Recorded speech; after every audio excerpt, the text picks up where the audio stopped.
Two cards. Presidential communication is kind of the topic here. It's about the president communicating his agenda. And so, yeah, that's what we're looking at here. Presidential communication 2.44. All right.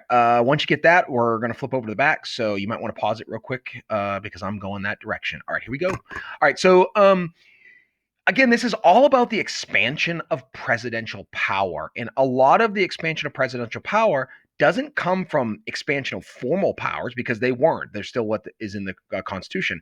It comes from informal expansion. And certainly modern technology has expanded presidential power because now a president can go directly to the people, communicate with them through, radio. If you think of FDR, you start seeing the TV be used for the first time by presidents under Truman, not Ted Kennedy, wrong brother, John F. Kennedy, during debates and other usage of the TV when you think about the Cuban Missile Crisis.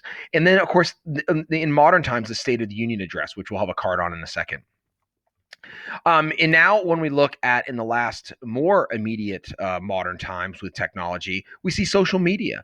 And social media means, again, the president can bypass traditional means of media and go directly to the people, both for good and bad. By the way, if you look at the 2012 election, it was the first time social media networks were actually used pretty majorly in an election. And President Obama at the time, you could see how much more he used social media than did his opponent, Republican Mitt Romney. And you can see he had 30 million friends on Facebook and 21 million followers on Twitter and over 32 million Google Plus followers. Like everybody's like, what the heck is Google Plus?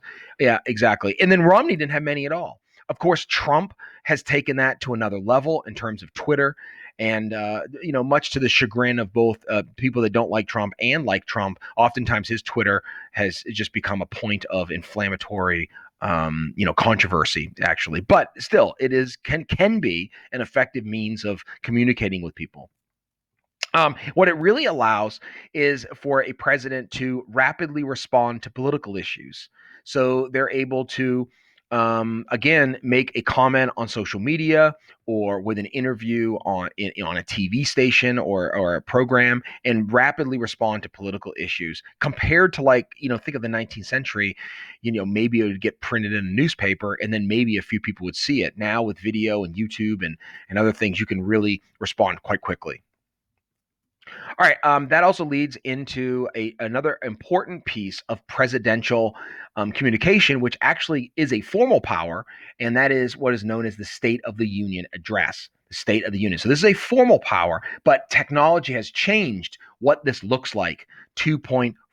All right. And so the reason technology has changed it because now it's a nationally broadcast event every year. Nationally broadcast event every single year. On the right-hand side, you can see the number of viewers of a presidential State of the Union address, and you can see that traditionally it's been trending downward, and that really is a reflection of the fact that we have a lot more media choices than we used to. When I was a child, we still only had 3 TV stations, so if the State of the Union was on, it was on all 3 stations. Like, you didn't have a choice. Like, you would watch the State of the Union address in 1980 because that's all was on TV.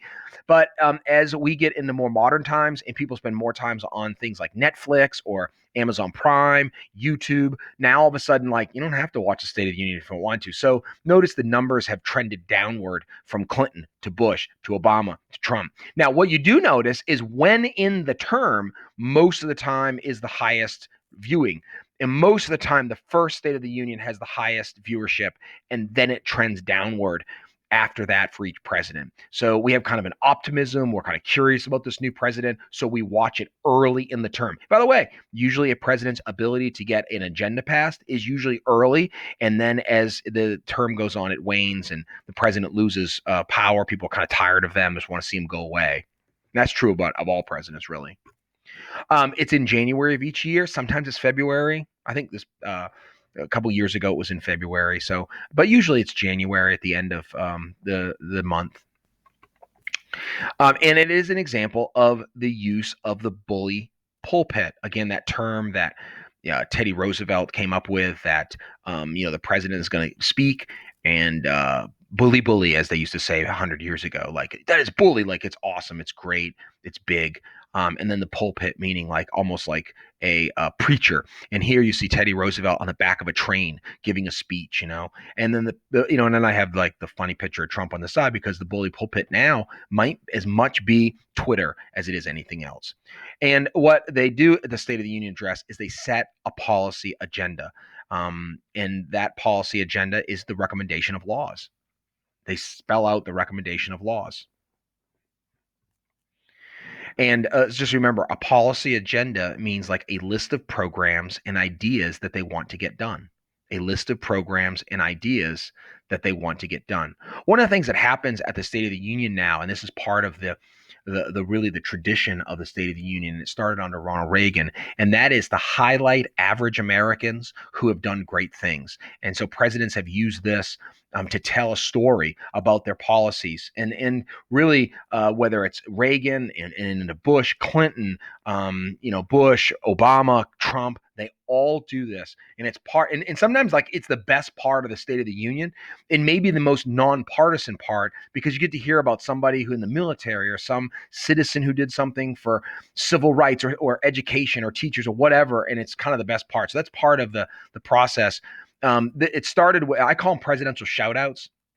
And it started in 1982 with President Reagan, when he acknowledged Lenny Stutnick. And here's Lenny Stutnick and his wife right there, and they sat next to Nancy Reagan, the first lady. And Stutnick had jumped into a river and saved someone when a plane crashed on the Potomac River in D.C. And so Ronald Reagan acknowledged him, and everyone stood and chanted and cheered for him in the House and the Senate. And now this is like the common theme at the State of the Union. It's pretty cool.